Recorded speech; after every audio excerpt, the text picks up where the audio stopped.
Yuk jadi bagian dari dakwah kami. Dukung operasional dakwah dan sosial kami, raih pahala amal jariah yang terus mengalir sampai hari kiamat.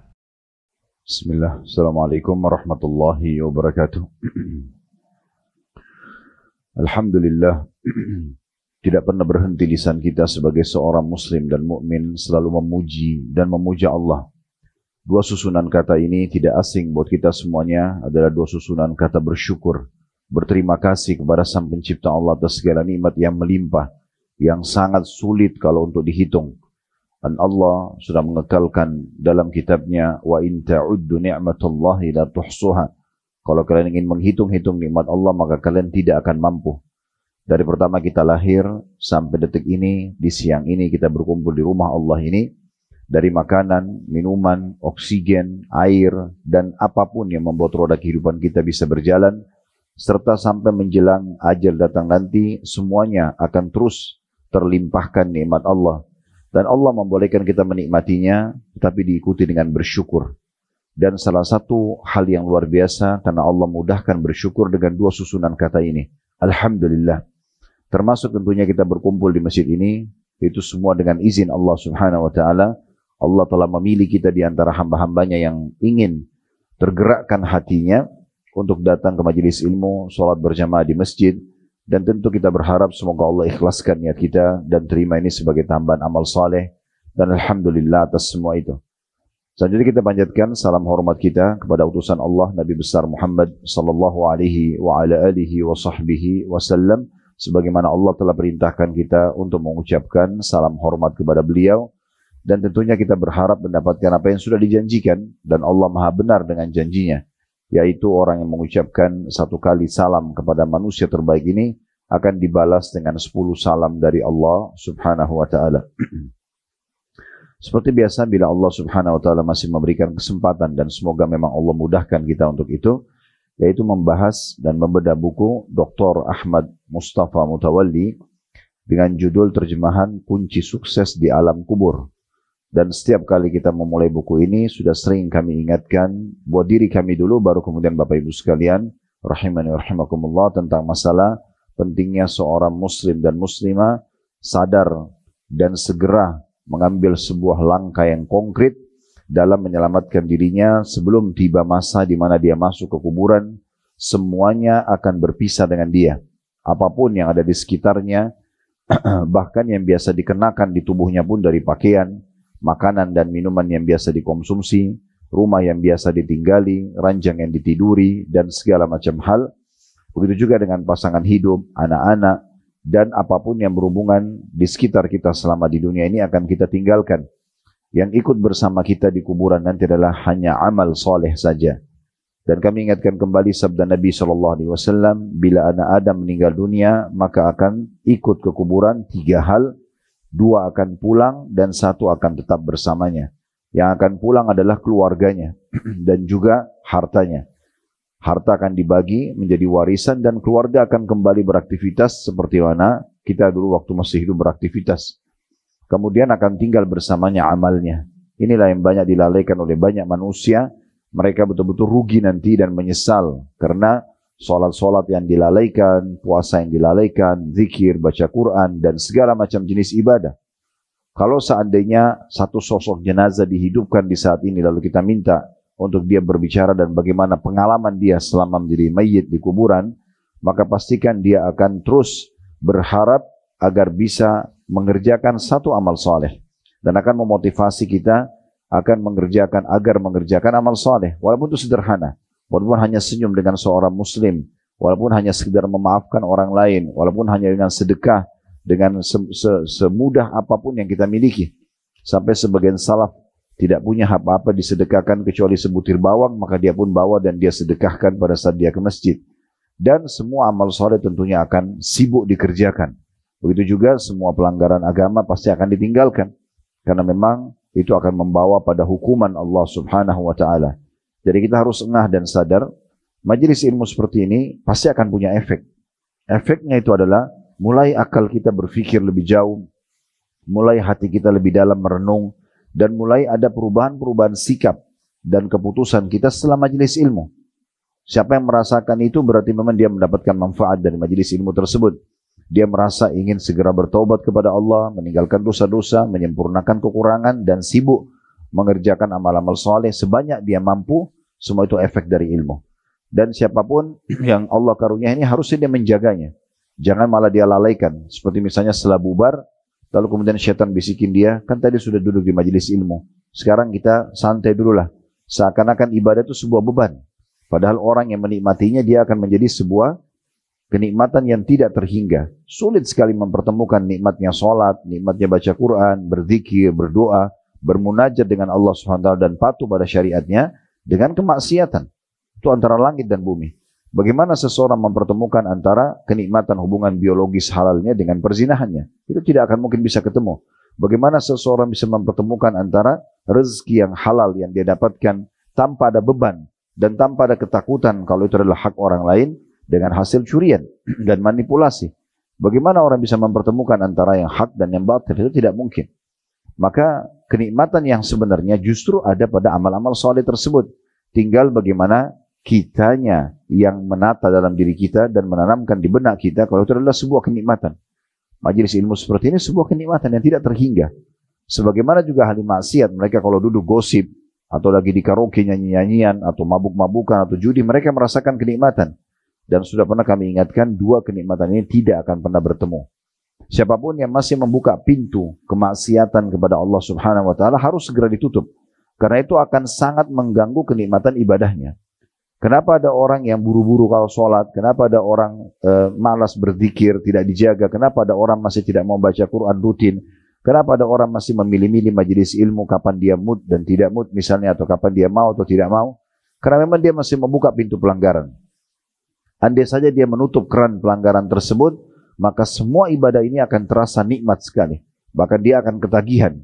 Orang yang sudah ketagihan dengan sholat malamnya, dengan zikirnya, dengan Al-Quran, dengan majelis ilmu, tidak akan mau menggantikan dengan yang lainnya. Bahkan akan ada rasa penyesalan kalau sampai satu malam saja tidak sholat tahajud misalnya. Atau satu kali saja ketinggalan sholat berjamaah tepat waktu. Atau satu hari saja lewat bacaan Quran atau zikir pagi petangnya misalnya. Atau sekian banyak amal soleh, itu semua akan dia rasakan kenikmatannya kalau memang dia menanamkan di benaknya sekali lagi, dia renungi dengan hatinya dan dia coba mengejar keutamaannya. Waktu kita sangat terbatas, jangan disia-siakan. Waktu sangat terbatas, penyesalan akan datang di akhir. Maka tidak ada gunanya penyesalan kalau kita sudah jadi mayit, sudah dibungkus dengan kain kafan, sudah dipikul, kemudian dibawa ke kuburan, tidak ada lagi manfaatnya. Kita hanya bisa terdiam dan tidak bisa berbuat apa-apa, tidak bisa lagi mengajak siapapun orang yang kita cintai untuk menemani kita, terutama teman-teman yang buruk, ya, lingkungan yang buruk, komunitas yang buruk, yang selalu melemahkan iman kita seraya mengatakan, sudahlah nggak masalah, tidak usah terlalu alim, nanti kapan tobat, atau cuma begini saja kok misalnya. Semua itu adalah bisikan-bisikan syaitan manusia dan jin yang membuat kita menghilangkan kenikmatan ibadah kepada Allah Subhanahu wa ta'ala. Coba jalankan resep ini Bapak Ibu sekalian. Makin kuat kita dalam membangun bangunan ibadah kita dan keimanan kita kepada Allah, maka makin nikmat rasanya. Dan kita tidak ingin meninggalkannya. Serta kita akan muncul nanti perasaan benci terhadap pelanggaran dan kemaksiatan. Dan ini puncak daripada keimanan. Harusnya dijaga. Dan syaitan tidak ingin kita mencapai poin itu. Setiap orang di antara kita, hanya dia yang bisa melakukan itu. Jangan pernah berharap orang lain yang membentuk karakter Bapak Ibu sekalian. Tapi Anda yang memulainya, karena Allah mengatakan, innallaha la yughayyiru ma biqaumin hatta yughayyiru ma bi anfusihim.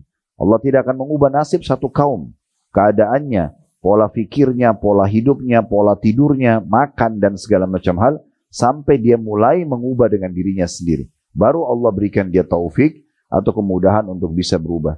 Bapak Ibu tadi, waktu ambil keputusan hadir majelis ilmu ini, maka itu berarti keputusan yang baik. Allah lihat, Allah berikan Anda manfaat. Makin banyak Anda kerjakan ketaatan, maka makin bermanfaat buat Anda.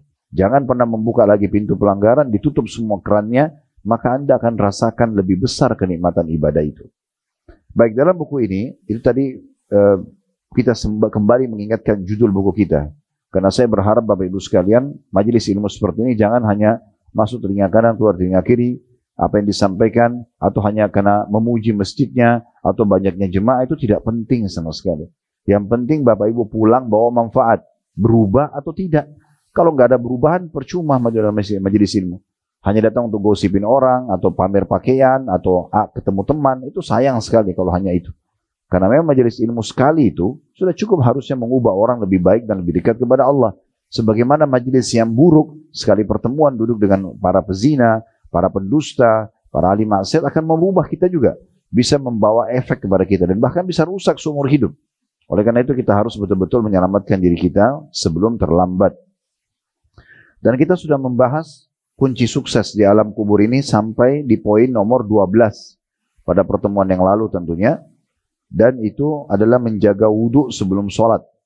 Sudah kita sebutkan tentang masalah keutamaan wudhu pada saat itu dan juga tata caranya dan kapan saja kita harus menjaga wudhu itu. Ya, paling sederhana adalah setiap batal wudhu lagi. Ya.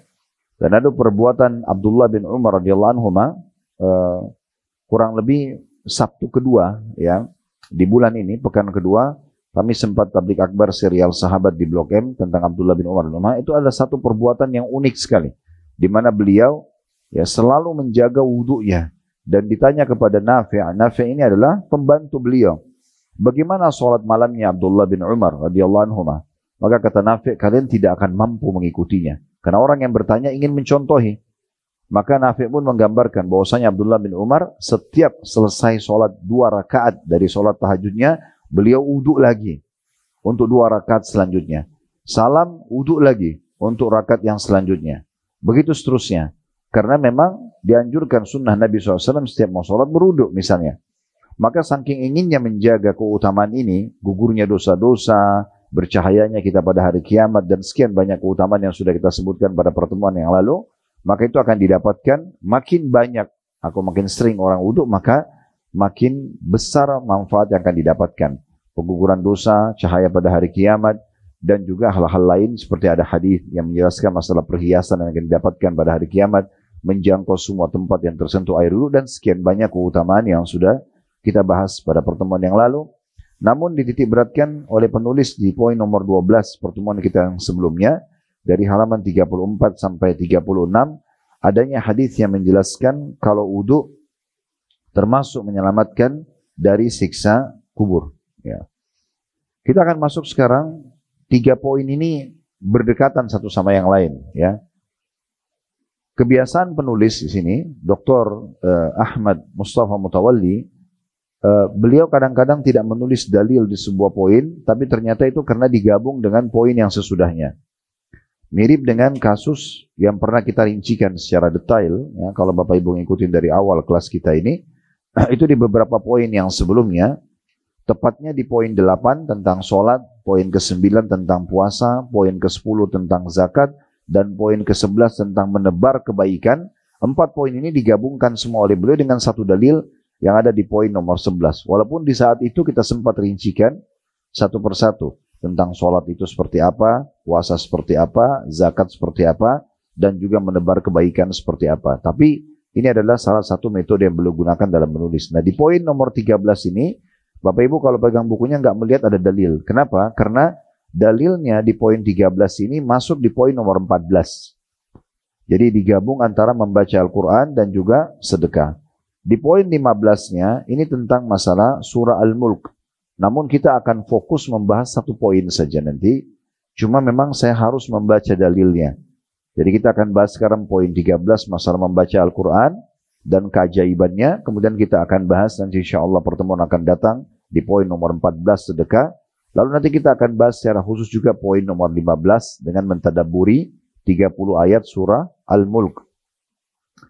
Namun saya akan bacakan di halaman 36, di poin nomor 13 membaca Al-Quran. Artinya saya bacakan dalilnya, karena 13, 14 satu dalil. Begitu juga dengan 14, 13 membaca Quran dan 14 sedekah.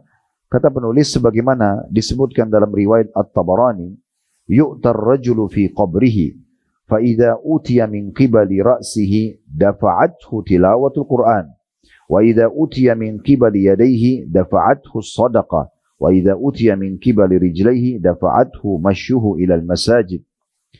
Seseorang akan didatangkan di dalam kuburnya jika dia didatangi dari arah kepalanya, maksudnya oleh malaikat Munkar dan Nakir, maka amalan membaca Al-Quran akan membelahnya. Jika dia didatangi dari depannya, maka amalan sedekah akan membelahnya. Jika didatangi dari arah kedua kakinya, maka berjalannya ke masjid akan membelahnya. Ada footnote nomor 14, hadits ini hasan, disebutkan dalam Sahih At-Targhib di nomor 3561. Ya, walaupun memang hadis yang buku yang akan saya bacakan sebentar lagi dalam syarah adalah memang Sahih Targhibut Tarhib. Karena di sini ditulis footnote-nya Sahih At-Targhib. Dari hadis ini kita bisa lihat, kita korek dulu sedikit mutiara ilmunya, bahwasanya nanti pada hari kiamat, pada saat seorang meninggal dunia dan masuk ke kuburan, maka akan didatangi oleh malaikat yang tidak asing lagi buat kita, bernama Munkar dan Nakir dalam beberapa riwayat, untuk menanyakan pertanyaan-pertanyaan yang sudah Allah perintahkan kepada mereka. Dan ini penentuan. Kalau bisa jawab, berarti dia selamat di kubur, selamat di akhirat. Tidak bisa jawab, disiksa di kubur, dia juga akan celaka nanti di akhirat. Makanya Utsman bin Affan radhiyallahu anhu pada saat melihat kuburan, beliau menangis terisak-isak. Maka ditanyakan oleh orang-orang di sekitarnya, ada apa dengan Anda? Apa yang Anda khawatirkan? Siapa Anda ini? Tidak ada yang tidak kenal Utsman bin Affan radhiyallahu anhu, sahabat yang dijadikan oleh Nabi anak mantu. Bahkan Nabi SAW menikahkan dengan 2 anak perempuan beliau, sampai punya julukan Dzunnurain, orang yang memiliki 2 cahaya, karena menikahi 2 anak perempuan Nabi SAW setelah meninggal. Yang satu dinikahkan kepada yang satu lagi, Ruqayyah dan Ummu Kalthum radhiyallahu anhum jema'in. Kemudian juga Nabi SAW menjamin baginya surga, terutama karena banyaknya yang disedekahkan dalam hartanya. Kata Nabi SAW, setelah sekian banyak yang dia sedekahkan, tidak ada lagi yang menghalangi Utsman masuk ke surga setelah kejadian hari ini. Maka orang-orang berkata, kenapa Anda menangis? Apa yang Anda khawatirkan? Sudah dapat jaminan surga, ada tiket VIP dari Nabi SAW. Maka kata beliau sambil menangis terisak-isak, inilah awal kehidupan akhirat. Siapa yang selamat di sini, maka akan selamat di sana. Siapa yang celaka di sini, maka akan celaka di sana. Nabi SAW menjamin untukku di akhirat, tapi Nabi belum menjamin untukku di sini. Belum ada jaminan khusus tentang masalah kuburan. Artinya, ini sebuah bahan introspeksi diri. Ya, muhasabah, bagaimana beliau sebenarnya memang betul sudah jamin surga, artinya akan dijamin juga insya Allah, jamin masalah selamat dari kuburan. Tapi ini adalah tanda-tanda keimanan seseorang selalu introspeksi diri untuk menyelamatkan dirinya sebelum datang hari penyesalan. Kemudian, jadi ini tentang masalah Munkar dan Nakir. Pelajaran pertama, adanya malaikat akan datang bertanya kepada seseorang di kuburan. Kemudian yang kedua, pentingnya seseorang menjaga tilawah Al-Quran. Nanti akan kita bahas fokus masalah ini insya Allah. Karena Al-Quran akan membela kita dari sisi kepala nanti kalau malaikat datang. Begitu juga pelajaran yang ketiga, pentingnya seseorang selalu menjaga sedekahnya. Semampu dia, tidak dilewatkan satu hari kecuali dia sudah bersedekah. Karena ini juga akan membela dia dari kedua tangan kiri kanannya. Kemudian juga pentingnya seseorang memperbanyak langkah menuju ke masjid karena akan membelanya dari sisi kakinya. Hadits ini tentunya kalau kita lihat terjemahan ada titik-titik Bapak Ibu sekalian, maksudnya haditsnya masih berlanjut bahasannya, tapi penulis mengambil di sini saksi bahasan atau sampai sini saja. Begitu juga dengan surah Al-Mulk di poin nomor 15, saya baca sekaligus, hanya membaca, nanti syarah penjelasan akan kita bahas pertemuan khusus tentunya. Karena ini berhubungan dengan masalah Al-Quran juga. Menjaga bacaan surah Al-Mulk dan mengamalkan kandungannya. Dari Abdullah bin Mas'ud radhiyallahu anhu, dia berkata Rasulullah SAW bersabda, suratun tabaraka hiyal mani'atu min adzabil kubur. Surah Tabarak atau Al-Mulk adalah penghalang dari azab kubur. Hadis ini sahih, disebutkan dalam silsilah hadis sahihah nomor 1140 sebagaimana ada footnote nomor 15 di bawah. Tentu nanti ini akan ada bahasan sendiri sebagaimana saya bahasakan tadi. Kita akan baca surah Al-Mulk itu, kemudian kita coba masuk ke tafsir dan kandungan-kandungannya, karena memang dikatakan dan mengamalkan kandungannya. Nah, setelah kita baca tadi poin-poin ini, kita akan fokus sekarang ke poin nomor 13 tentang masalah Al-Quran. Baik Bapak Ibu sekalian, pertanyaan sederhana, kenapa masih banyak di antara kaum muslimin yang menganggap Al-Quran dengan sebelah mata? Maksudnya menganggap remehnya di sini dengan pikiran bahwasanya sudahlah Al-Quran itu saya sudah tahu kitabnya Allah, ya udah membacanya dapat pahala. Tapi pertanyaan, kenapa mereka tidak amalkan? Kenapa mereka tidak menjadikannya sebagai rujukan utama? Di pertemuan ini saya berharap tentunya Allah SWT mudahkan buat saya dulu baru Bapak Ibu sekalian, kita bisa lebih dalam merenungi tentang Al-Quran, dan kita berharap setelah bubar tidak ada lagi waktu untuk kita sia-siakan membaca Al-Quran, atau tidak ada waktu yang tidak baca Al-Quran, termasuk mentadaburi isi-isi ayat-ayatnya gitu ya. Kita akan mulai melihat berapa banyak dalam Al-Quran Allah memperkenalkan tentang Al-Quran itu sendiri. Coba kita buka sama-sama mulai dari surah Al-Baqarah. Saya hanya akan mengutip awal-awal surah saja.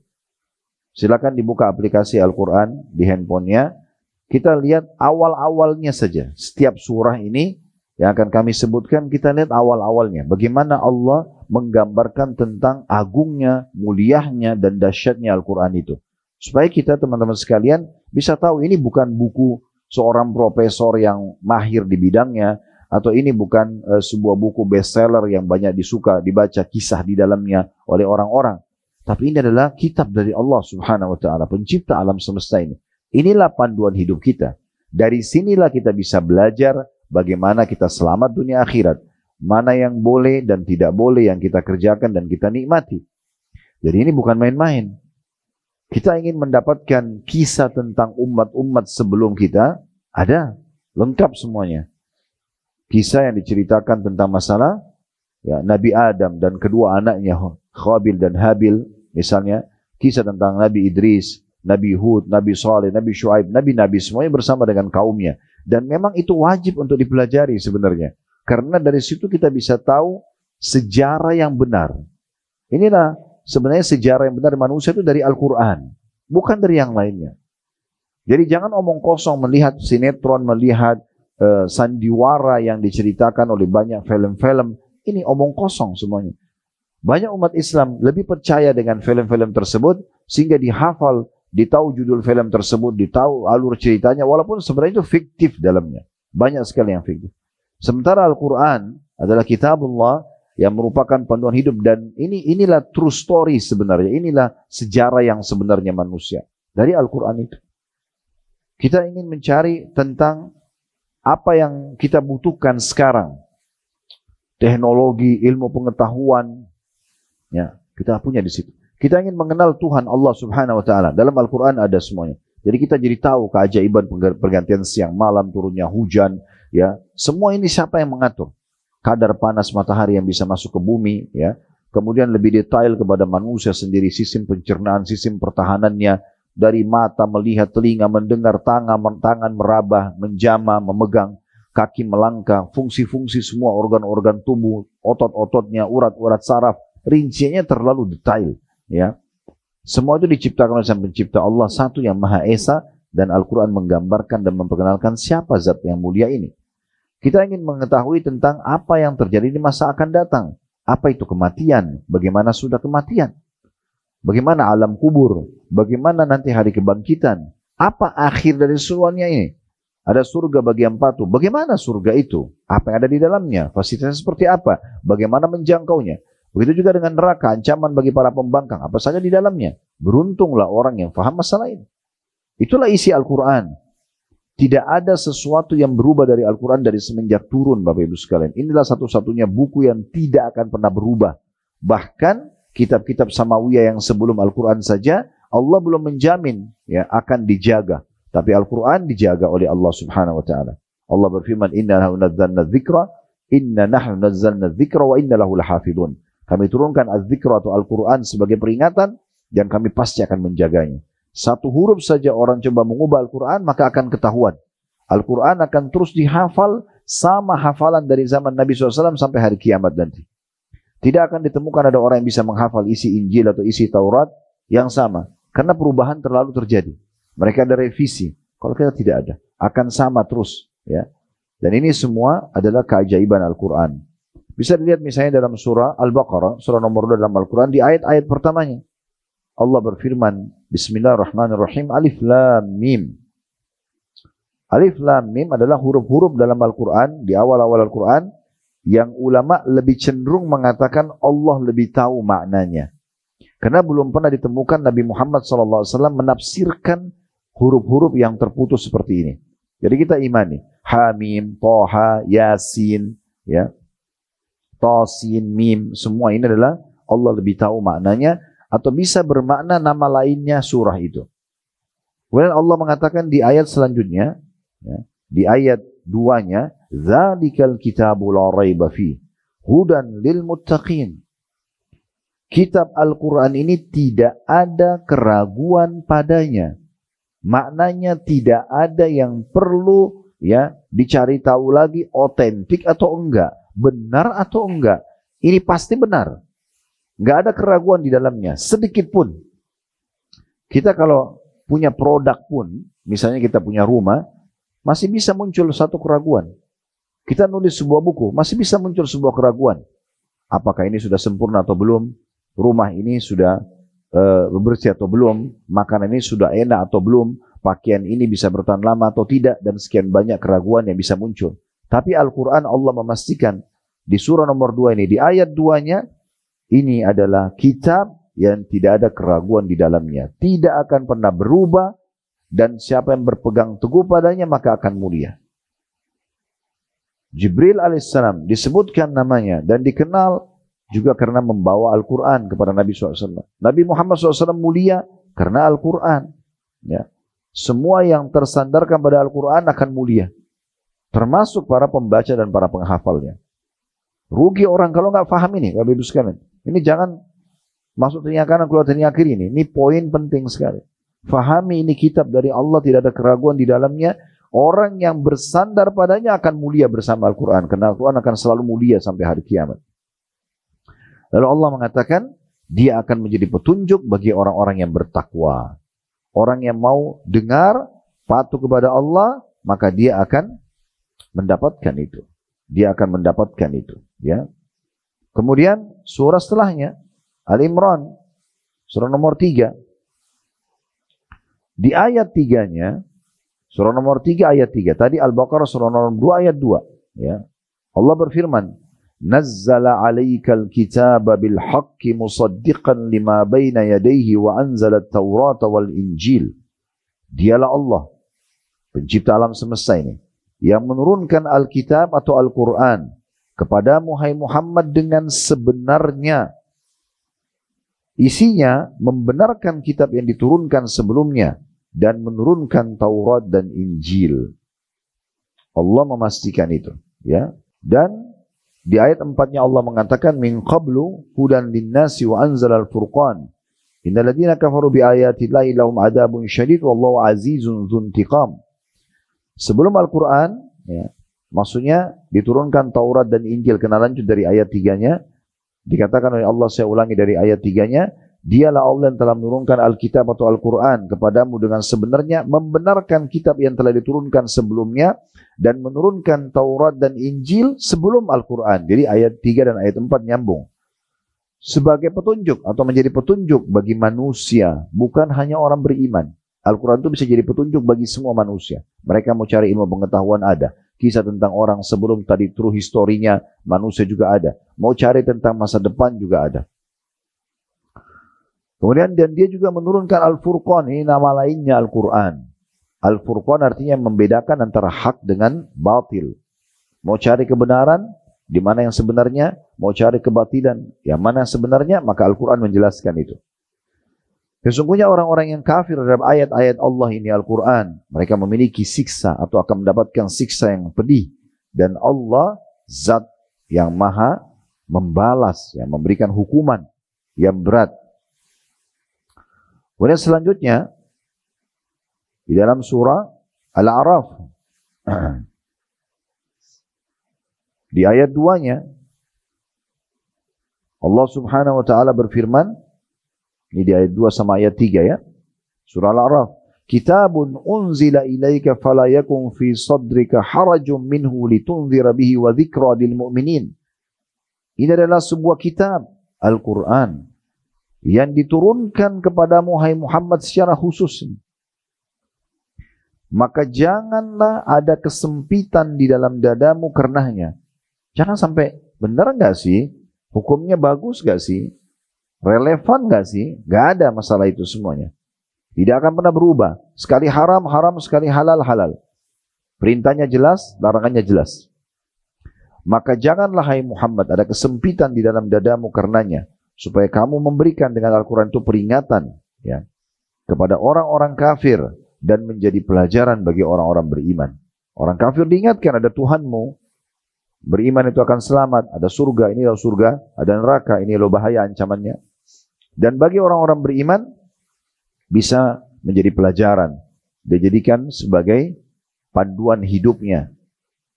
Lalu di ayat 3-nya Allah memastikan bagi semua orang-orang muslim, ittabi'u ma unzila ilaikum min rabbikum wa la tattabi'u min dunihi awliya qalilan ma tadhakkarun. Ikuti, kata Allah, apa yang diturunkan oleh Allah untuk kalian, gitu kan?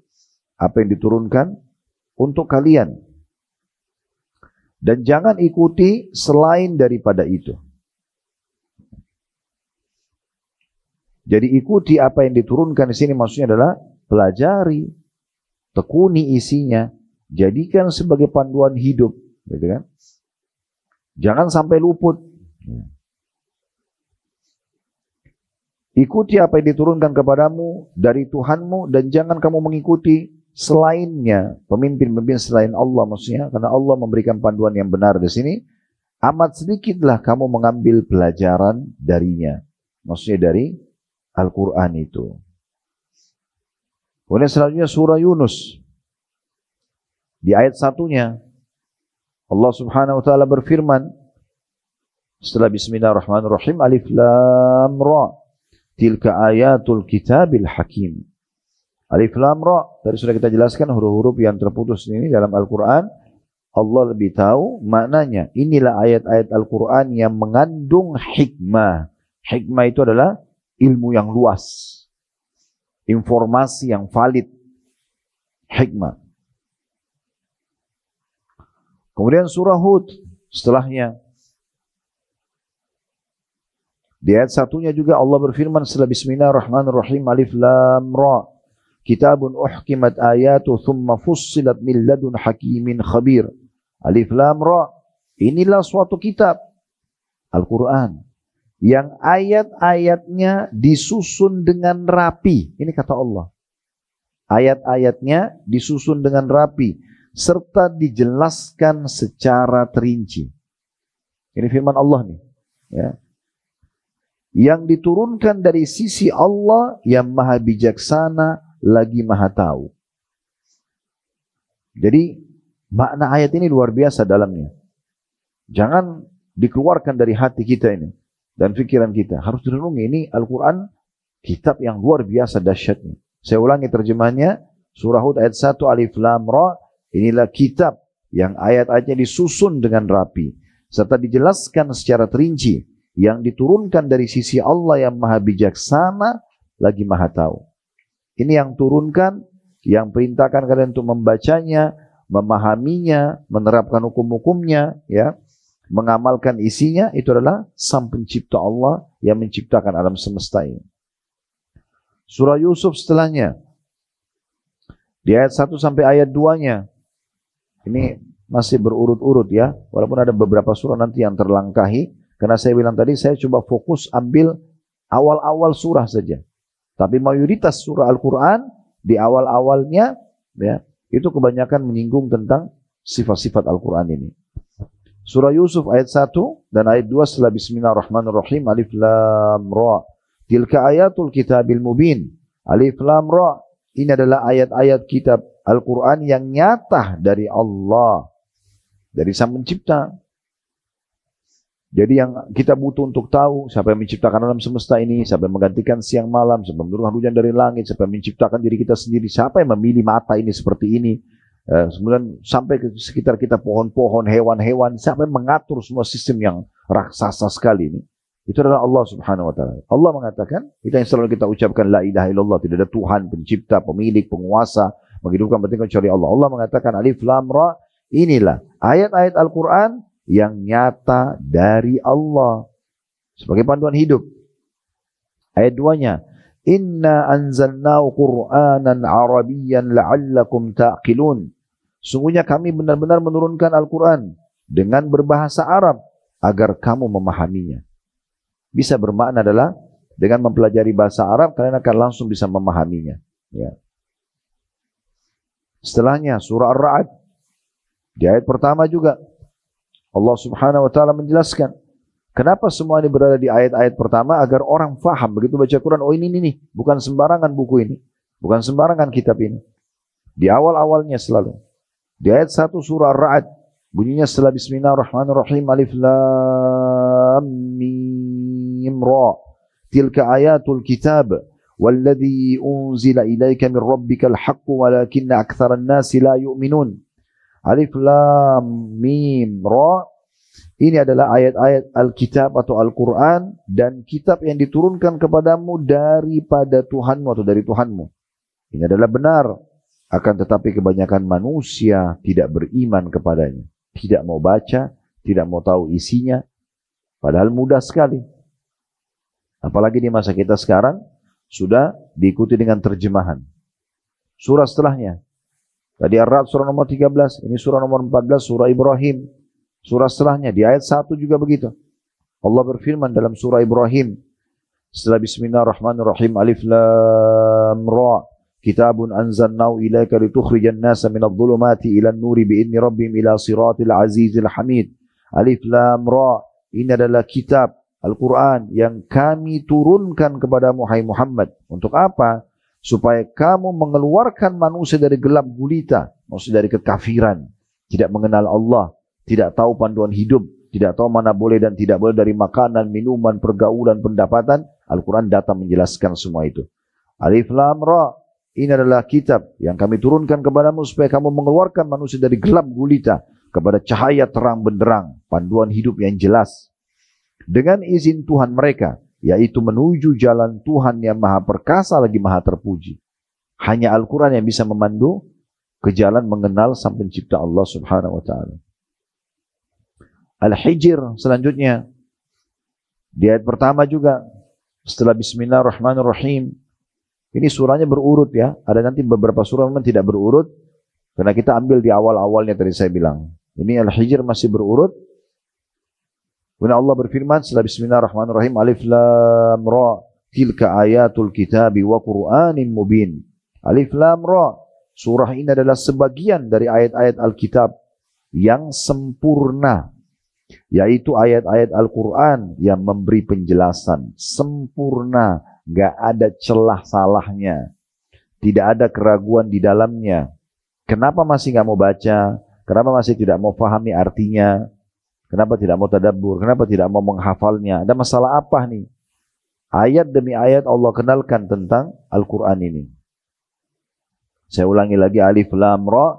Surah ini, maksudnya surah Al-Hijr, adalah sebagian dari ayat-ayat Al-Quran yang sempurna. Gak ada celah kekurangannya. Yaitu ayat Al-Quran yang memberi penjelasan.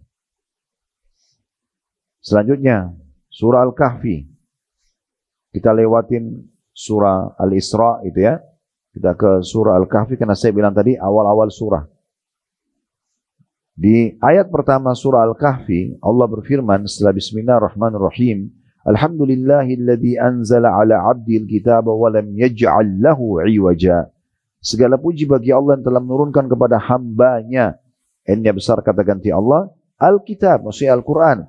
Dan dia, Allah maksudnya D-nya besar kata ganti Allah, tidak mengadakan kebengkokan di dalamnya. Tidak ada kesalahan. Tidak ada keraguan. Tidak ada yang rancuh. Tidak ada. Baca Quran pasti dapat panduan hidup. Surah Toha.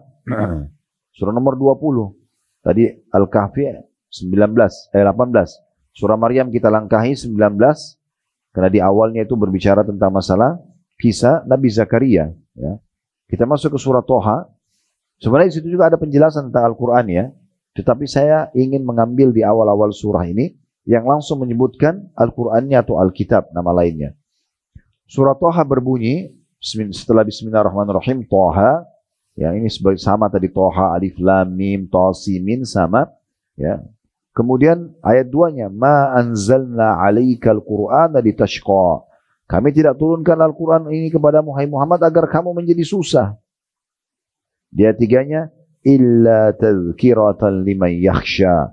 Tapi Al-Quran adalah sebagai peringatan bagi orang yang takut kepada Allah. Mau mengenal Allah sehingga tunduk dan patuh pada hukumnya, mengerjakan ketaatan, meninggalkan larangan, Al-Quran solusinya. Ini surah Toha. Surah Al-Anbiya di ayat 2 sebenarnya, tapi kita baca dari ayat 1-nya. Setelah Bismillahirrahmanirrahim, iqtaraba linnasi hisabuhum wa hum fi ghaflatin mu'ridun. Telah dekat kepada manusia hari menghisap segala amalan mereka. Pendek, mati, berarti sudah siap di kuburan untuk menghadapi hari perhitungan hari kiamat. Sedang mereka berada dalam kelalaian dan berpaling darinya. Masa bodoh, tiap hari lalai, tiap hari masih lakukan kemaksiatan, menunda-nunda amal solehnya. Padahal ini terus berjalan waktu, makin dekat hari pulang kepada Allah. Lalu Allah bilang, ayat 2-nya, ma ya'tihim min dzikri min rabbihim muhdatsin illa istama'u wa hum yal'abun. Tidak datang kepada mereka suatu ayat Al-Quran pun yang baru diturunkan dari Tuhan mereka, melainkan mereka mendengarnya sedangkan mereka masih bermain-main. Maksudnya ini turun ayat kepada orang-orang kafir Quraisy di Mekah, tetapi juga jadi peringatan bagi kita semuanya. Berapa banyak kita sering dengarkan ayat Al-Quran. Di masa sekarang bisa dengar di handphone kita, di radio, di mobil. Setiap saat kita bisa dengar Al-Quran, tapi subhanallah masih aja bermain-main. Masih lebih didahulukan tontonan yang lain daripada Al-Quran atau kegiatan yang lain daripada Al-Quran. Padahal ini kitab sudah sekian banyak tadi yang kita sebutkan.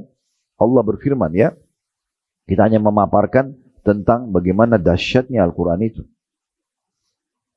Kemudian selanjutnya dalam surah An-Nur, surah nomor 24, di ayat pertama juga setelah Bismillahirrahmanirrahim, suratun anzalnaha wa faradnaha wa anzalna fiha ayatin bayyinatin la'allakum tadhakkarun. Ini adalah surah-surah yang kami turunkan, maksudnya dalam Al-Quran, dan kami wajibkan menjalankan hukum-hukum yang ada di dalamnya, bukan pilihan. Pelajari, terapkan hukumnya, kewajiban, kami wajibkan, kata Allah. Dan kami turunkan di dalamnya ayat-ayat yang jelas. Tidak ada kerancuan, tidak ada keraguan. Agar kamu selalu mengingatinya. Agar kamu selalu menjadikannya sebagai pegangan, peringatan. Lagi sumpek baca Quran, lagi senang baca Quran, ya. Al-Quran selalu jadi sahabat. Di mana-mana kita jalan, baca Al-Quran. Setelahnya Al-Furqan. Di ayat pertama juga, Allah SWT berfirman setelah Bismillahirrahmanirrahim. Tabarakalladzi nazzala al-furqana ala 'abdihi liyakuna lil'alamina nadhira. Maha suci Allah yang telah menurunkan Al-Furqan atau Al-Quran. Al-Furqan salah satu nama Al-Quran, artinya pembeda antara hak dan batil. Kepada hambanya, N-nya besar kata ganti Allah, di nya-nya, ya, agar dia, Nabi Muhammad SAW, memberi peringatan kepada seluruh alam. Al-Quran bukan hanya untuk umat Islam. Seluruh alam ini menjadi panduan hidupnya. Kemudian setelahnya, Asy-Syu'ara. Di ayat pertama sama ayat kedua. Setelah Bismillahirrahmanirrahim, Tasim Mim. Kemudian tilka ayatul kitabil mubin. Ini adalah ayat-ayat Al-Quran yang menerangkan, merincikan, menjelaskan. Tidak ada yang kita butuh informasi tentang penciptaan alam semesta ini, bahkan penciptaan diri kita sendiri, panduan hidup kita, bagaimana akhir kehidupan, kecuali ada semuanya. Al-Quran menerangkannya. Setelahnya, surah An-Naml. Di ayat pertama dan ayat keduanya, Allah berfirman setelah Bismillahirrahmanirrahim, Tasin, tilka ayatul Qur'ani wa kitabim mubin. Tasin, surah ini adalah ayat-ayat Al-Quran. Ini salah satu dari ayat Al-Quran. Dan ayat-ayat kitab yang menjelaskan. Apa yang kalian butuhkan? Di sini ada penjelasannya. Konkret, jelas, tidak ada abu-abu dalamnya. Semuanya terinci.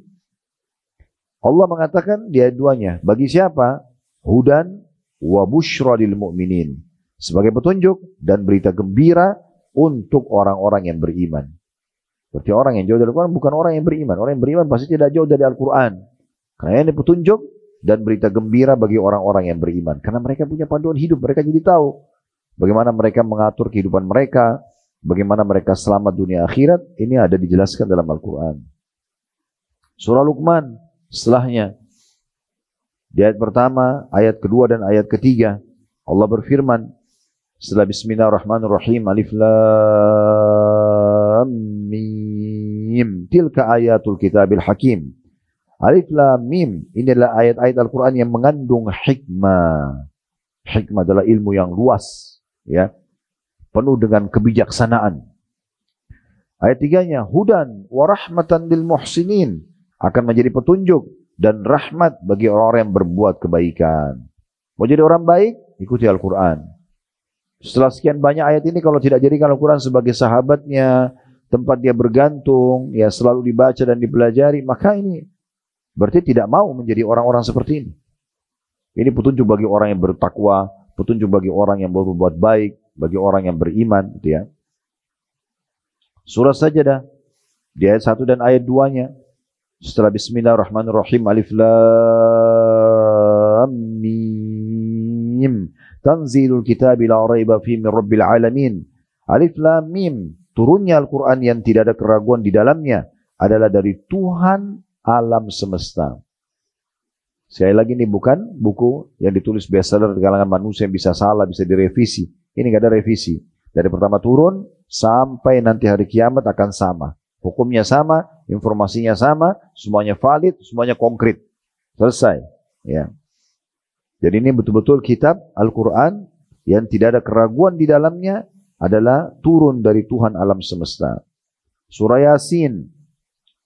Di ayat 1 dan ayat 2-nya. Setelah Bismillahirrahmanirrahim. Yasin. Ini sama tadi dengan Toha, dengan Alif Lam Mim. Ya, huruf-huruf awal Al-Quran yang Allah lebih tahu maknanya. Ayat 2-nya. Wal Qur'anil Hakim. Dan demi Al-Quran yang penuh dengan hikmah. Hikmah ilmu yang luas. Tadi sudah kita bilang. Informasi yang sangat kaya. Orang yang baca tidak akan pernah jenuh. Tidak akan pernah jenuh. Ulang-ulangi baca surah Yusuf, surah Hud, surah Naml, surah Muhammad. Tidak akan ada menjenuhkan. Semuanya sama. Surah Shad. Ayat 1-nya. Setelah Bismillahirrahmanirrahim. Shad. Wal Qur'ani dzikr. Shad. Demi Al-Quran yang mempunyai keagungan. Allah sendiri penciptanya, ya, alam pencipta alam semesta ini, ya, dan Al-Quran adalah kalamullah, ya. Maksudnya di sini penciptanya adalah pencipta alam semesta ini, ya, bukan pencipta Al-Quran ini adalah kalamullah, tidak dikatakan makhluk, ya. Jadi jangan disalahpahami terhadap apa yang saya ucapkan. Di sini Allah mengatakan Shad wal Qur'ani dzikr. Shad demi Al-Quran yang mempunyai keagungan. Artinya ini bukan main-main, ini sangat agung. Ya. Berarti orang juga yang membacanya, mengamalkan juga akan mendapatkan keagungan. Nah, seperti itulah. Makanya di muka bumi ini, para penghafal Quran, orang yang suka baca Quran itu dimuliakan oleh Allah SWT. Surah Az-Zumar. Di ayat 1 dan ayat 2. Setelah Bismillahirrahmanirrahim. Tanzilul kitabi minallahil azizil hakim. Kitab Al-Quran ini diturunkan oleh Allah yang maha perkasa lagi maha bijaksana. Dipastikan kitab Al-Quran ini diturunkan oleh Allah yang maha perkasa lagi maha bijaksana. Allah subhanahu wa ta'ala pencipta alam semesta ini. Ayat 2-nya. Inna anzalna ilaikal kitaba bil haqqi fa'budillah mukhlisan lahuddin. Sesungguhnya kami benar-benar menurunkan kepadamu kitab Al-Quran ini, hai Muhammad, dengan membawa kebenaran. Maka sembahlah Allah dengan memurnikan ketaatan kepadanya. Jadikan Al-Quran sebagai panduan hidup, maka ini akan, ya, menyempurnakan kehidupan itu. Kemudian selanjutnya surah Ghafir atau surah Mu'min. Di ayat 1 dan ayat 2-nya setelah Bismillahirrahmanirrahim.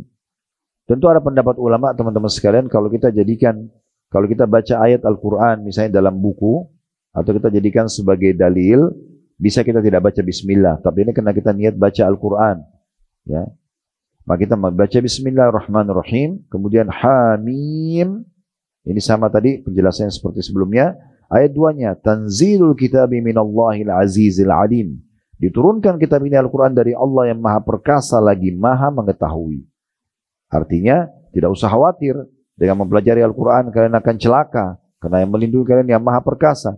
Tidak usah khawatir kalau mengatakan apakah ini valid atau tidak informasinya. Karena yang turunkan zat yang maha mengetahui. Dan perlu ketahui ya, sifat-sifat Allah itu selalu diikuti dengan kata-kata maha sebelumnya. Maha artinya tidak ada kekurangan.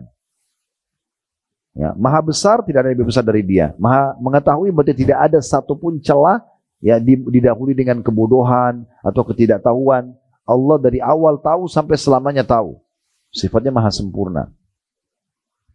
Maka dia katakan diturunkan kitab Al-Quran ini dari Allah yang maha perkasa lagi maha mengetahui. Artinya tidak mungkin salah informasinya. Selesai. Clear. Surah Fussilat setelahnya. Ayat 1, ayat 2, dan ayat 3-nya.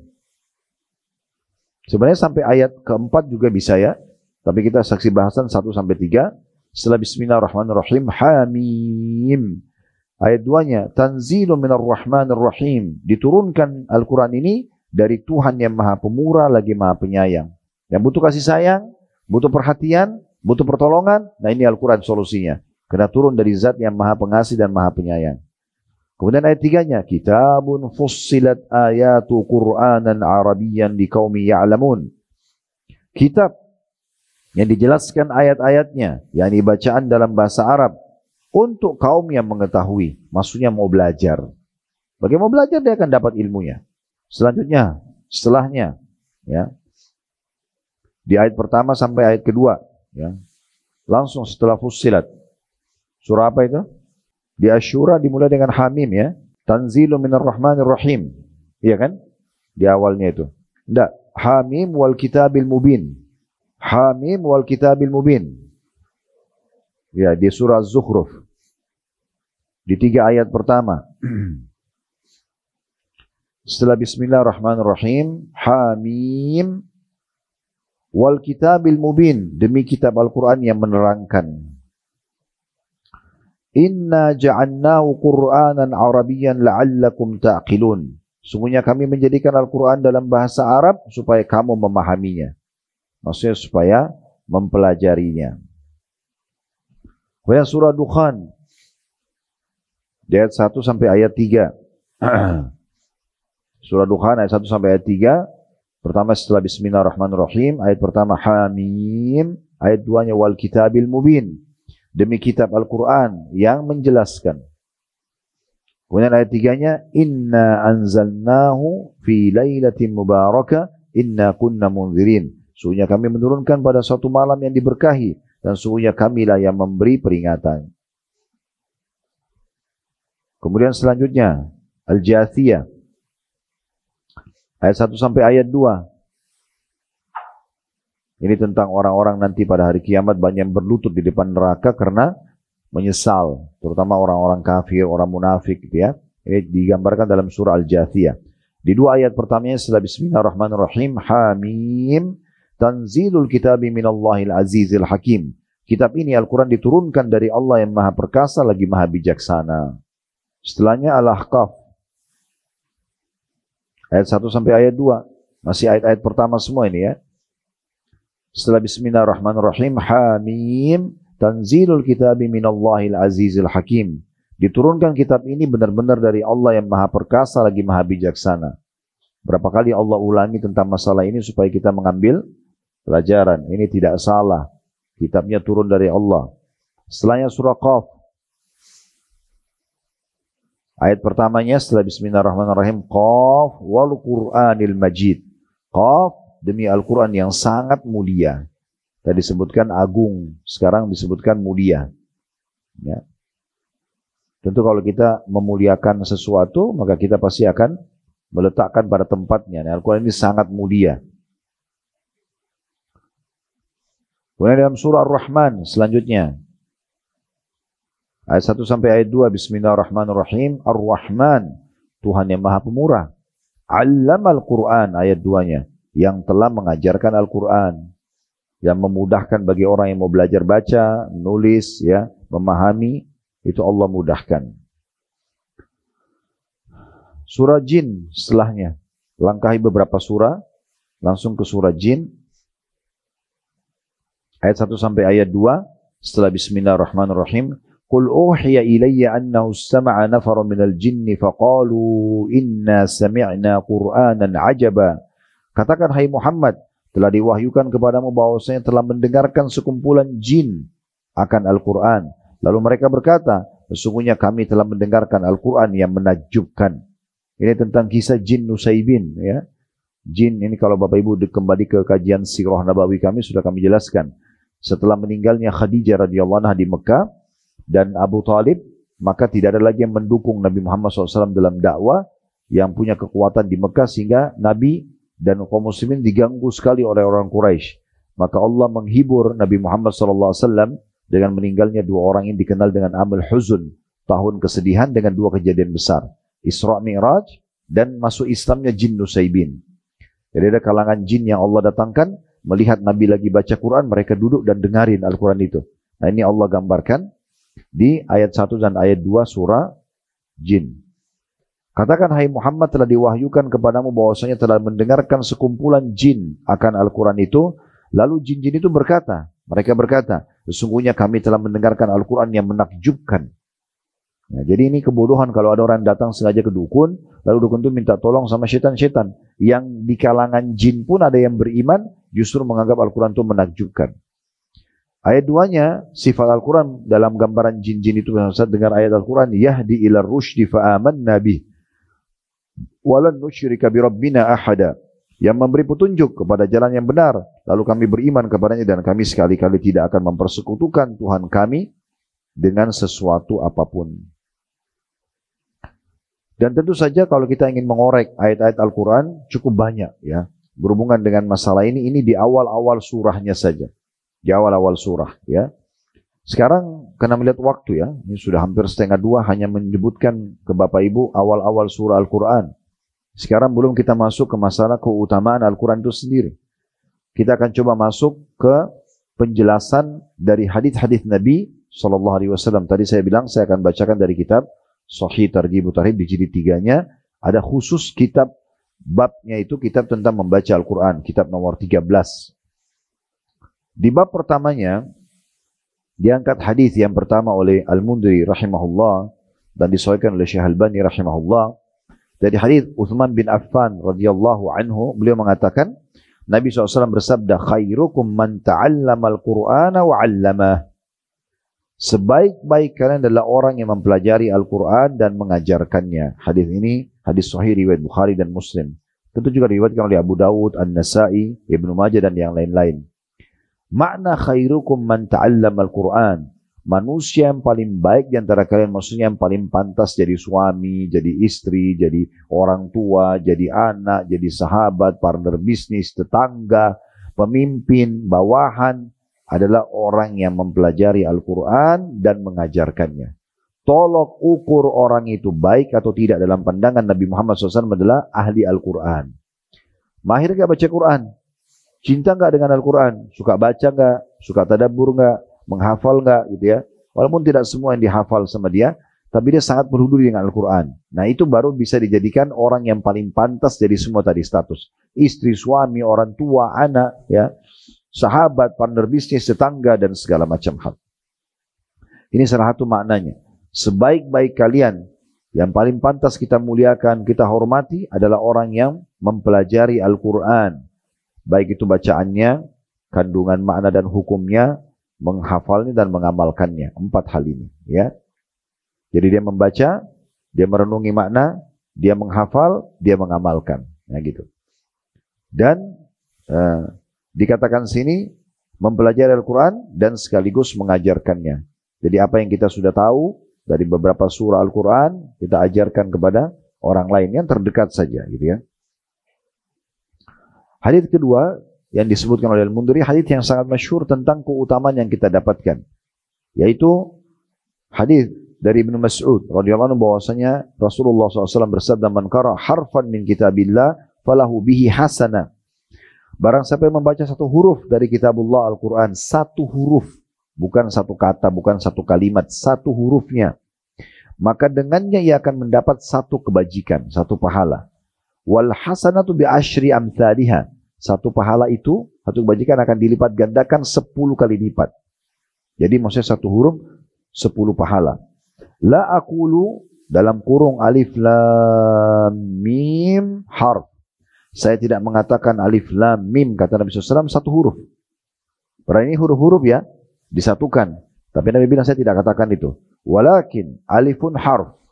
Tapi alifnya dihitung satu huruf. Walamun harf, lamnya satu huruf. Wa mimun harf, dan mim juga satu huruf. Artinya orang kalau baca alif lam mim 30 pahalanya. Dan yang uniknya Bapak Ibu sekalian, kita tidak akan pernah bisa menilai atau tidak bisa kita menilai satu pahala dengan angka satu. Satu pahala bisa pahalanya seperti gunung besarnya. Kita tidak bisa bayangkan itu seperti apa pahalanya. Makanya kalau dikatakan 30 pahala, jangan dibayangkan angka 30. Ya. Itu sangat kecil kalau cuma angka 30. Tapi 30 pahala ini menggambarkan bagaimana besarnya pahala yang akan didapatkan. Satu huruf 10 berarti kalau 3 huruf. Saya pernah kasih contoh di beberapa kajian kita yang sebelumnya. Kalau kita baca Al-Fatihah saja, misalnya ayat 2. Alhamdulillahirrabbilalamin, alif, lam, ha, mim, dal, alhamdu. Itu sudah 5. Lillah, setiap ada tasydid dalam bahasa Arab itu berarti double huruf. Lillah berarti, karena itu kalau lillah kita lihat lamnya 2 hanya 1 kan. Berarti harusnya dalam bahasa Arab itu adalah lamnya 3. Cuma karena kebanyakan digabungkan baru ditaruh tasydid di atasnya. Jadi lillah itu adalah 4 huruf, 40. Lamnya 3 hanya 1. Berarti alhamdulillah, alhamdulillah itu adalah 5, lillahnya 4, berarti sudah 90 pahala.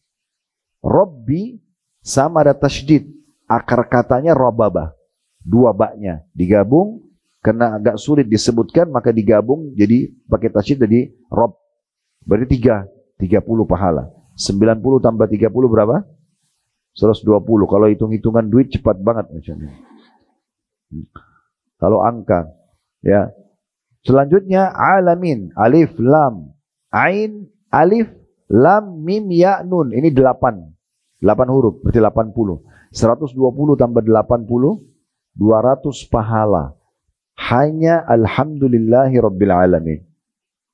Hitunglah semua Bapak Ibu sekalian kalau baca sebanyak mungkin ayat Al-Quran. Berapa banyak yang didapatkan pahala tersebut. Hadits nomor 3. Disebutkan dengan sanad sahih dan ini riwayat Muslim dan juga Abu Daud. Dari hadits Abu Hurairah radhiyallahu anhu.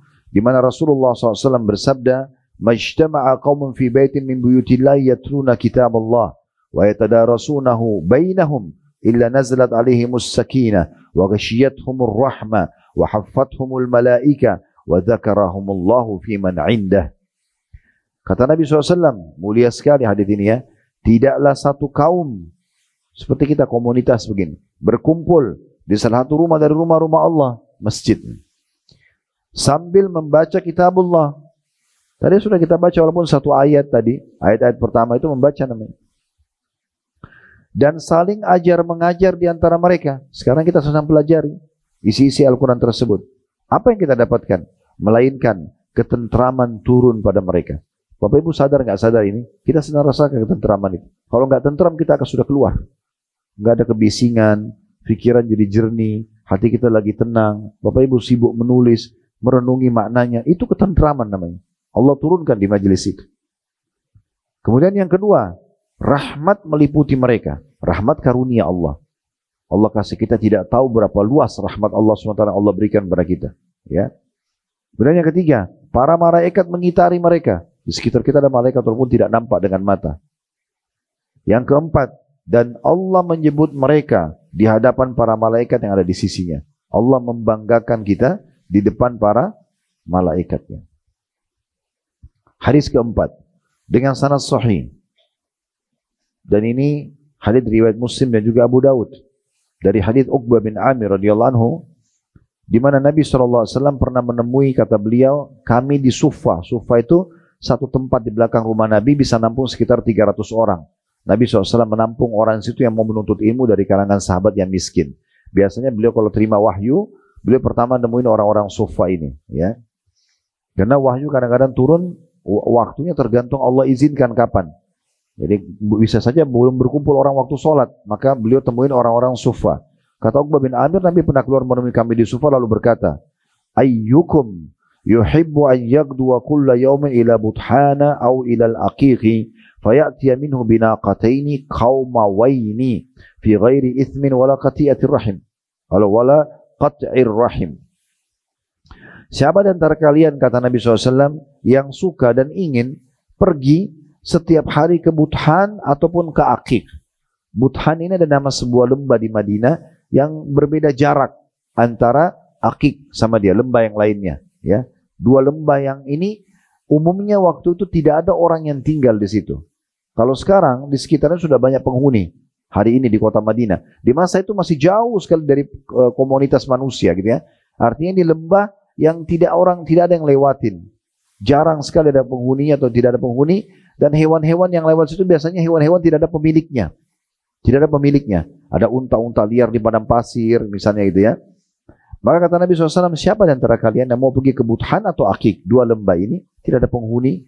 Dia mengatakan, dan dia bisa pulang membawa dengan sangat cepat dua unta yang berpunuk besar. Ini unta punuk besar harganya mahal sekali.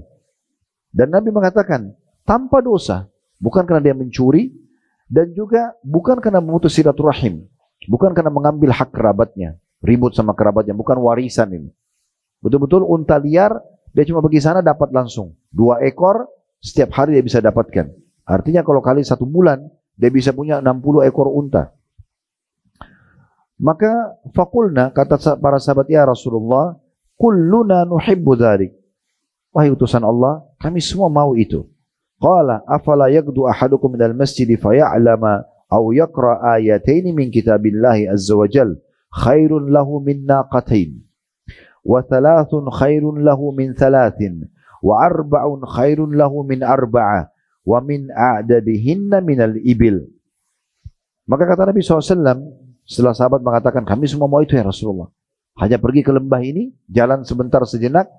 Kalau sekarang Aqiq saya tahu jaraknya. Kalau Buthan saya tidak tahu tepatnya. Kalau Aqiq itu karena ada di depan kampus kami di Madinah dulu. Jadi sekitar dari Masjid Nabawi 7 km. Ya, kurang lebih jaraknya. Mungkin Buthan seperti itu juga. Ya. Intinya sebenarnya lembah ini masih bisa dilihat sampai sekarang di kota Madinah. Masih ada. Ya. Kata Nabi SAW, ya, siapa yang mau pergi sana dapat 2 unta burung besar tanpa ada dosa, bukan mencuri, tidak juga putus silaturahim, bukan warisan yang dia rampas misalnya. Kata para sahabat, kami semua mau ya Rasulullah, kata Nabi SAW. Maka mengapa salah seorang di antara kalian tidak pergi ke masjid, lalu dia belajar atau membaca 2 ayat dari kitabullah Al-Quran? Maka itu lebih baik daripada 2 ekor unta. Tadi kita sudah baca berapa ayat? 2 ayat lebih baik daripada 2 ekor unta yang berpunuk besar. Dan 3 ayat lebih baik daripada 3 ekor unta. 4 ayat lebih baik daripada 4 ekor unta. Dan jumlah-jumlah unta yang ada. Baca 10 ayat lebih baik daripada 10 unta. 100 ayat lebih baik daripada 100 unta. Dalam riwayat lain, di riwayat Abu Daud berbunyi, qaumawaini zahrawaini bighairi ithmin billahi azza wa jalla wala qat'i rahim. Yang kedua unta berpunuk itu ya sempurna, indah, tidak ada cacatnya. Dan itu tidak ada dosa kepada Allah azza wa jalla dan tidak juga memutus silaturahim. Qulna ya Rasulullah, ya. Maka kami berkata, ya Rasulullah, qala fala tentu ya Rasulullah, ya. Qala fala an yaqduwa ahadukum kulla yawmin ila al-masjid fayata'allama ayataini min kitabillah khairun lahu min naqatain wa in thalathun mithlu a'dadihinna. Maka Nabi SAW, sungguh kalau salah seorang dari kalian berangkat tiap hari ke masjid lalu mempelajari 2 ayat dari kitabullah, itu lebih baik daripada 2 ekor unta. Dan kalau 3 ayat maka 3 ekor unta, ya, lebih baik dapat 3 ekor unta, dan begitu seterusnya jumlah yang ada. Hadits nomor 5 Bapak Ibu sekalian tentang masalah keutamaan ini yang diangkat oleh beliau adalah perumpamaan yang Nabi SAW berikan kepada kita, ya. Dan ini Ada dua riwayat yang mirip sebenarnya ya, 4 dan 5. Tapi saya langsung baca saja riwayat nomor 5-nya. Karena 5 lebih lengkap dalam buku kita ini atau dalam buku yang saya bacakan. Hadis yang sahih, jadi dari Anas radhiyallahu anhu, beliau menuturkan bahwasanya Rasulullah SAW bersabda, "Mathalul mu'minil ladzi yaqra'ul Qur'ana mathalul utrujja." Perumpamaan orang mukmin yang membaca Al-Quran adalah seperti buah utrujja. Kalau Bapak Ibu mau lebih jelas, utrujja ini bisa diketik di Google sebentar, searching buah utrujja. Atau kalau mau searching sekarang bisa lihat, itu nanti keluar seperti buah pir. Ya, cuma dia agak besar, utrujja itu ya. Biasanya di negara Timur Tengah ada. Di sini di beberapa toko buah yang menjual buah impor itu ada, ya. Jadi dia umumnya utrujja ini rasanya manis sekali. Beda dengan pir-pir umumnya, dan ya harusnya dia seperti pir dia. Ya. Jadi dia memang mirip kayak lemon kelihatannya, tapi kalau kita lihat buah langsungnya, dia memang agak mengerucut di atasnya ya. Tapi itu seperti pir bentuknya. Dasarnya seperti pir. Jadi perumpamaan seorang mukmin yang membaca Al-Quran adalah seperti utrujja. Aromanya harum dan rasanya lezat. Dia manis dan sedikit mengeluarkan bau wangi. Ya mirip mungkin kalau kita lihat nangka sama cempedak. Nangka tidak keluar baunya, tapi manis ya. Tapi kalau cempedak itu keluar baunya dan manis. Nah dia seperti itu bedanya pir sama utrujja ini. Kalau pir yang biasa kita cium nggak ada baunya, tapi kalau dimakan manis. Tapi kalau utrujja ini begitu dicium aja sudah ada wanginya. Ya, dia ada keluar bau walaupun memang tidak menyengat. Ya. Intinya sebenarnya yang kita ingin titik beratkan adalah Nabi sedang mengatakan orang mukmin yang membaca Al-Quran, ya, itu adalah seperti buah ini. Dia akan dengan imannya dan dengan baca Qurannya menggabungkan antara aroma wangi dengan bau yang manis gitu ya. Kemudian dikatakan riuha thayyib wa ta'muha thayyib, baunya wangi, aromanya wangi dan rasanya manis. Mathalul mu'min alladzi la yaqra'u Qur'ana kamathali tamrah. Dan perumpamaan orang mukmin yang tidak membaca Al-Quran ya, adalah laksana buah kurma. La riha fiha wa ta'muha thayyib. Tidak ada baunya tapi rasanya manis karena keimanannya. Wa mathalul fajirin alladzi yaqra'u Qur'ana kamathali raihana. Dan perumpamaan seorang pendosa yang membaca Al-Quran laksana buah raihana. Rihuha thayyib wa ta'muha mur. Baunya wangi karena bacaan Qur'annya, tapi rasanya pahit karena ya dosanya. Umatul fajir ladzi la yaqra'u Qur'ana kamathalil hadbalati ta'muha mur wala rihalaha. Dan perumpamaan orang durjana atau pendosa yang tidak baca Quran adalah laksana buah handala yang rasanya pahit dan tidak beraroma. Ya. Kemudian Nabi SAW menyebutkan hadisnya mengatakan, "Umathalul jalisi salih kamathali sahibil misk." Dan perumpamaan komunitas majlis ya yang baik, orang-orang saleh dan saleha seperti penjual minyak wangi atau pembawa parfum ya, atau pemilik minyak wangi atau misk, tepatnya kasturi.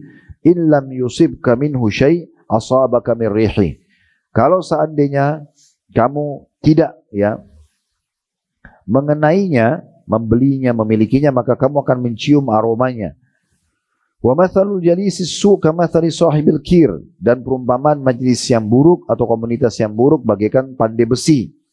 In lam yusibka min sawadi, kalau kamu tidak terkena arangnya, warna hitamnya, maka asabaka min dukhani, maka engkau akan kena asapnya. Tapi saksi bahasan kita adalah yang pertama, orang yang membaca Al-Quran seperti buah utrujja ya. Hadis selanjutnya, hadis ke-7 dalam bab ini, yaitu dari Aisyah radhiyallahu anha, di mana disebutkan Rasulullah SAW bersabda, "Al-mahiru bil Qur'ani ma'as safaratil kirami barara." Orang yang mahir membaca Al-Quran akan bersama para malaikat yang mulia lagi berbakti. Ini hadis yang agung sekali. Orang yang mahir baca Al-Quran, makharijul huruf, penyebutan hurufnya benar, tajwidnya juga dia kuasain gitu ya, dan dia memahami artinya, dia mahir dalam poin-poin ini, maka dia kedudukannya sama dengan para malaikat yang mulia dan berbakti. Walladzi yaqra'u Qur'ana wa yatata'ta'u fihi wa huwa 'alaihi syaqun lahu ajran. Dan orang yang membaca Al-Qur'an dengan tersendat-sendat, maka itu terasa sulit baginya tapi tetap dia mau baca, maka ia akan mendapatkan 2 pahala. Dia akan mendapatkan 2 pahala. Dalam riwayat lain, walladzi yaqra'uhu wa huwa yashtaddu 'alaihi falahu ajran. Dan orang yang membaca Al-Qur'an sedangkan ia sangat kesulitan membacanya, maka ia akan mendapatkan 2 pahala. Hadis ini riwayat Bukhari dan juga Muslim dan juga Muslim. Hadis ke-8 dalam bab ini, ya. Mungkin saya akan pilih-pilih saja beberapa hadisnya ya, karena ini cukup banyak hadis disampaikan oleh beliau di sini. Hadis nomor 8 ini adalah hadis Abi Dzar radhiyallahu anhu di mana beliau mengatakan, aku berkata ya Rasulullah, wasiatkan kepadaku, berikan aku nasihat. Maka kata Nabi SAW, alaika bitaqwallah, hendaklah kamu selalu bertakwa kepada Allah, tunduk dan patuh kepada Allah. Fa innahu ra'sul amri kulli, karena itu adalah pokok dari semua urusan. Keselamatanmu, ya, kecelakaanmu di situ. Kamu bertakwa sama Allah, selamat. Kamu berdurhaka sama Allah, tidak bertakwa, maka kamu akan celaka. Qultu ya Rasulullah, zidni. Lalu aku berkata, kata Abi Dzar, ya Rasulullah, tolong tambahkan aku ilmu lagi. Selain takwa apa lagi? Qala alaika bitilawatil Qur'an, fa innahu nurun laka fil ardi wa zuhrun laka fis sama. Wa zuhrun laka fis sama. Maka selalulah baca Al-Qur'an karena dia adalah cahaya bagimu di bumi ini dan akan menjadi tabungan untukmu di langit sana. Diriwayatkan oleh Ibnu Hibban. Hadis nomor 9 dari hadis Jabir radhiyallahu anhu bahwasanya Nabi SAW bersabda, Al-Qur'anu syafi'un musyaffa'. Al-Quran adalah pemberi syafaat dan diterima syafaatnya, pertolongan pada hari kiamat. Wa mahilun musaddaq, dan juga berupa membela lagi dibenarkan. Dia akan membela dan juga pasti akan dimenangkan. Man ja'alahu amamahu kadahu ilal jannah. Siapa yang jadikan Al-Quran itu di hadapannya, maksudnya sebagai panduan hidupnya, maka ia akan membawanya ke surga. Wa man ja'alahu khalfahu saqahu ilan nar. Dan barang siapa menjadikannya di belakangnya, cuek dengan Al-Quran, tidak mau tahu, tidak peduli, maka akan menggiringnya ke neraka. Diriwayatkan oleh Ibnu Hibban. Hadis nomor 10, hadis Abu Umamah Al-Bahili radhiyallahu anhu, beliau berkata bahwasanya aku mendengarkan Rasulullah sallallahu alaihi wasallam bersabda, Iqra'ul Qur'an fa innahu ya'ti yaumal qiyamati syafi'an li ashabi. Bacalah Quran karena sungguhnya dia akan datang pada hari kiamat sebagai pemberi syafaat bagi para pembacanya. Hadis riwayat oleh Muslim, maksudnya dia akan menolong para pembacanya. Hadis nomor 11 dengan sanad hasan dari hadis Abu Hurairah radhiyallahu anhu bahwa Rasulullah SAW bersabda, yaji'u sahibul Qur'ani yaumal qiyamah. Akan didatangkan orang yang suka baca Quran pada hari kiamat nanti, fayaqulul Quran, maka Al-Quran akan berkata kepada Allah SWT, ya Rabbi hallihi, wahai Tuhanku, hiasi dia. Fayulbasu tajal karamah, maka kemudian orang itu dihiasi dengan mahkota kemuliaan. Tsumma qala ya Rabbi zidhu, maka Al-Quran berkata, wahai Tuhanku, tambahkan lagi buat dia. Fayulbasu hullatal karamah, kemudian orang itu pun diberikan atau dihiasi dengan pakaian perhiasan kemuliaan.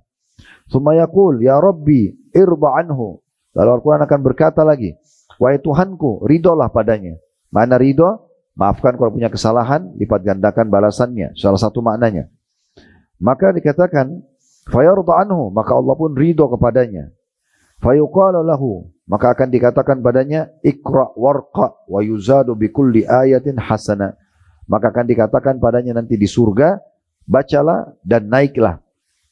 Untuk setiap ayat, ia dibalas dengan satu kebajikan. Dalam hadis lain disebutkan, sesungguhnya akhir kedudukanmu di akhir ayat yang kamu baca. Ada sebagian ulama hadis yang mengatakan, jumlah level derajat di surga itu sesuai dengan jumlah ayat Al-Quran. 6.000 sekian ayat itu ya. Semua itu berarti menandakan orang yang hafal Quran. Sebagian pendapat ulama mengatakan ini adalah menghafal Quran, maka mereka akan mencapai derajat tertinggi. Orang yang hafal sebagian, ya dia akan dapat sebagian. Ada juga yang berpendapat bahwa ini adalah orang yang suka membacanya, yang akan suka membacanya. Tentu sekian banyak teman-teman sekalian hadis-hadis tentang masalah Al-Quran. Mungkin saya tidak bisa bacakan semuanya, tapi yang jelas membaca Al-Quran adalah kemuliaan sebagaimana sudah kita paparkan tadi.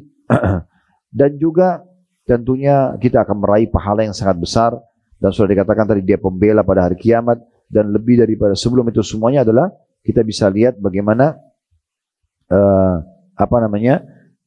ayat-ayat Al-Quran tadi yang menceritakan tentang dahsyatnya. Saya akan tutup dengan sebuah hadis ini ya, atau dua buah hadis tepatnya, tentang masalah membaca minimal 10 ayat. Minimal membaca 10 ayat, terutama di malam hari, baik mau tidur atau bangun sholat malam.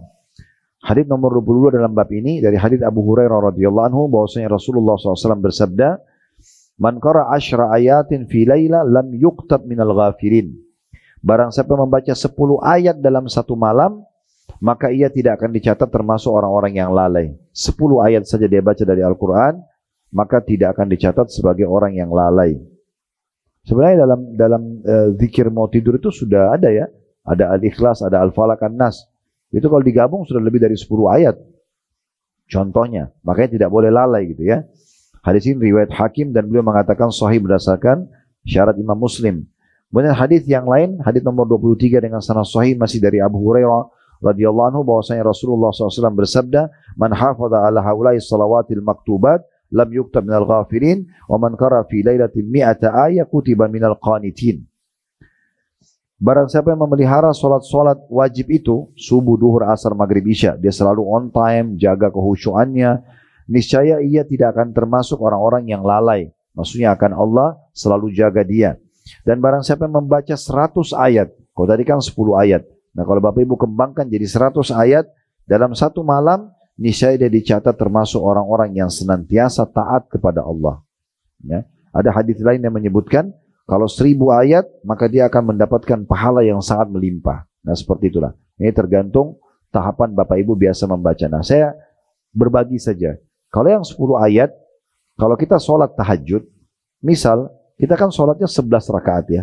Kalau kita baca per satu rakaatnya 1 ayat, berarti kita sudah bisa kejar yang 10 ayat. Karena di 10 rakaatnya berarti sudah 10 ayat. Tambah nanti di witirnya, baca Al-Ikhlas, berarti sudah lebih, bisa 14 ayat. Kalau mau 100 ayat, berarti Bapak Ibu targetkan setiap rakaatnya 10 ayat. 10 ayat rakaat pertama, 10 ayat rakaat kedua. Kalau sampai 10 rakaat, selain witir satu nanti yang baca Al-Ikhlas, itu berarti sudah 100 ayat. 1000 ayat tentu lebih banyak. Ini biasanya orang kalau sudah rutin mengerjakan sholat malam, dia sudah mulai ketagihan dan sudah mulai ringan bagi dia baca Quran. Allah mudahkan, maka dia bisa baca per satu rakaatnya 100 ayat. Maka 10 rakaatnya berarti 1000 ayat. Nah seperti itulah ya. Tentu ini tidak bisa langsung kita kerjakan, tapi dia bertahap. Bapak Ibu mulai dari 10 ayat, pindah nanti ke 20 ayat, 30 ayat, nanti pindah ke 100 ayat. Kalau sudah terbiasa baru bisa 1000 ayat gitu ya, dibaca. Tapi memang itu anjurannya untuk memperbanyak membaca ayat-ayat Al-Quran gitu ya. Dan ada fatwa ulama yang kami pegangi, bolehnya memegang mushaf pada saat kita sholat sunnah ya. Jadi caranya kalau sholat malam bisa pegang aplikasi Al-Quran di handphone atau pegang mushaf. Sehingga kita bisa baca dari awal, selain Al-Fatihah baca Al-Baqarah. Terus kalau 10 ayat berarti 10 ayat setiap malam. Kalau 100 ayat berarti 100 ayat. Ya. Maka kita bisa nanti mengkhatam Al-Quran dengan beberapa waktu ke depan hanya dengan membacanya di sholat-sholat sunnah kita. Allahu a'lam. Baik itu saja Bapak Ibu sekalian yang kita bahas. Semoga bermanfaat. Kalau ada benar dari Allah, silakan diambil dan diamalkan. Kalau ada salah dari saya, mohon dimaafkan dan saya istighfar kepada Allah Subhanahu wa taala. Subhanakallahumma bihamdika asyhadu an la ilaha illa anta astaghfiruka wa atubu ilaik. Wassalamualaikum warahmatullahi wabarakatuh.